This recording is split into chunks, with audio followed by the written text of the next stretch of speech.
Comes to saving medical lives, professionals have to be ready for everything, and that includes a snowstorm. Tonight, we have an exclusive inside look at how Lifestar gets its helicopters ready for the snow. News 8's Bob Wilson is live tonight at Lifestar's helipad. It's on top of Hartford Hospital with that. Bob?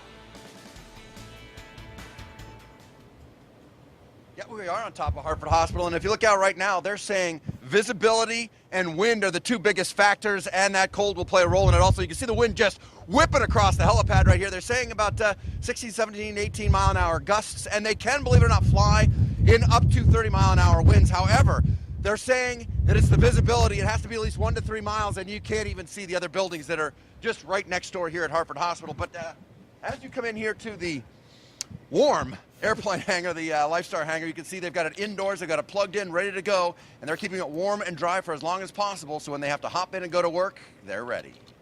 The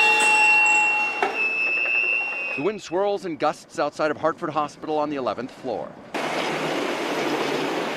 Below, traffic is snarled and slow-moving as snow-covered roads make travel treacherous.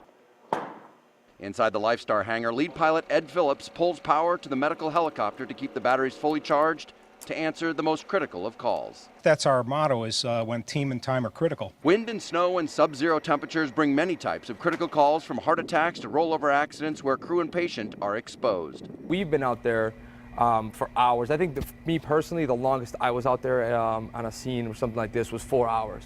The crew knows they will have to heat the victim, so while in the air they prepare what's called a cocoon with foiled blankets and hot water bags so they'll be ready when they land and open the doors. It is loud, so if it's running, that's another element that people don't think of, is not only the cold and wind and the snow blowing around, which visibility, and for us, safety is big. And as the temperature drops to 5, even 10 below zero, they have to work with their hands to treat the patient. Actually wear your Nomex gloves and then use nitrile gloves, which is the gloves that we use for patient care, and still start an IV and carry out your job. Now, just before they land, one of the biggest problems are the rotors. They actually put out about 30 knots of wind, and as they're coming down to the landing zone, there's all that fresh snow that gets kicked up, creating nearly whiteout conditions, which makes it hard for them to find the landing zone. You have to wait until it settles a little bit and then let down a little bit more until you can finally blow the snow away and land the aircraft.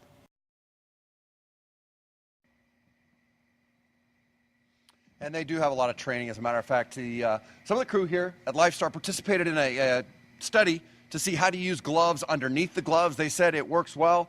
They have to be, I'll do a lot of training to kind of combat these elements, especially when they just jump out of the helicopter, have to run into a storm like this, and then they are ready for it. They said they've been working around the clock to keep this.